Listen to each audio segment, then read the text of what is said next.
목사님 말씀을 들으면서 말씀은 알겠는데 인간적인 생각으로는 납득이 안 되는 부분이 있는 게 왜 젖먹이 아이들까지 죽어야만 했는지가 너무 궁금합니다. 사실 이게 고대 전쟁사에서 나온 하나님의 명령인데 한마디로 말하면 지금 이 시대 21세기에는 하나님께서 그런 명령 절대 안 하셔. 그것만으로도 감사해. 진짜 고대에 하나님께서 아멜렉과의 전쟁에서 그 어린아이까지 젖먹이까지 죽이라고 하신 그 말씀이 참 나도 이해하기가 힘들었어. 근데 그 창세기에 보면은 에덴 동산에서 아담과 하와에게 하나님께서 말씀하셨잖아. 선악을 알게 하는 나무의 실과를 먹지 마라. 먹으면 정령 죽으리라. 반드시 죽으리라 그랬단 말이야. 그런데 사탄은 뭐라고 말을 하냐면은 아니야, 안 죽어. 하나님처럼 돼. 이렇게 하나님처럼 된다. 누구누구처럼 된다? 어느 위대한 어떤 그 존재처럼 된다는 게 인간이 가지고 있는 어떻게 보면 욕망이지. 이게 인본주의적 어떤 발상이거든. 그러니까 거기에 확 넘어가 버린 거야. 하나님의 명령은 신본주의적 명령을 내리셨단 말이야.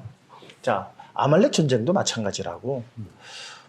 하나님의 명령은 뭐 누구를 죽여라, 진멸하라. 어떻게 그 단어 자체는 정말 잔인하잖아. 어? 그것도 젖먹이까지. 그런데 그 안에 홍수를 일으켜서 온 인류를 멸망했어도 그 안에는 하나님의 사랑이 담겨져 있다고. 노아는 그거를 발견한 사람이라고.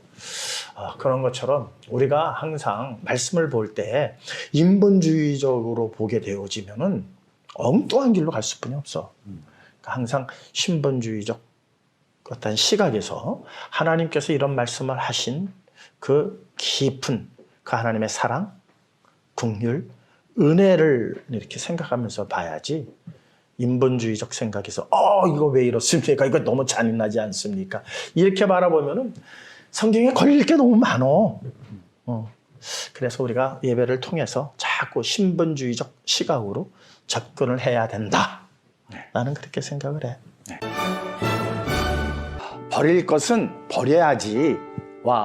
버릴 것을 버려야지. 의 차이를 아시겠습니까?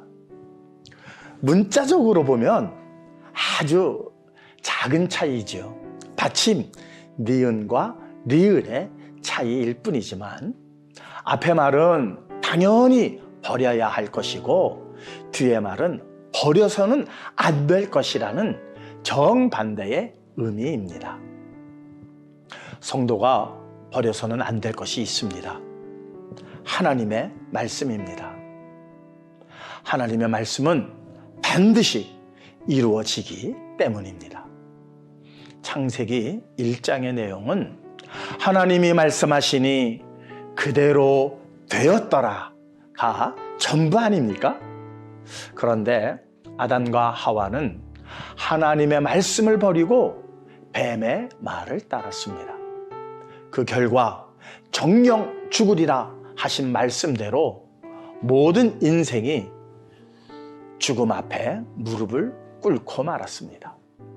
사울 왕도 왕이 하나님의 말씀을 버렸으니 하나님께서도 왕을 버리셨다는 청천벽력 같은 소리를 듣게 됩니다.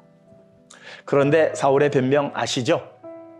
하나님께서는 아멜렉의 남녀노소 짐승할 것 없이 모두 진멸하라 하셨지만 그 중에 좋고 기름진 양과 소를 하나님께 제사 드리기 위해 살려두었다는 변명 아닌 변명이 인간적으로는 별 문제가 없는 것처럼 보입니다. 오히려 젖먹이까지 모두 죽이라는 하나님의 명령이 더 문제가 있어 보이지 않습니까? 인간의 실수는 바로 인간적인 생각에 있습니다. 인간적인 생각의 결과가 무엇입니까? 정말 인간이 점점 행복해지고 있나요? 탐욕, 분쟁, 시기, 질투만 더 심화되고 있을 뿐입니다. 그래서 하나님은 잠언서 3장 5절을 통해 말씀하십니다. 너는 마음을 다하고 여호와를 신뢰하고 내 명철을 의지하지 말라.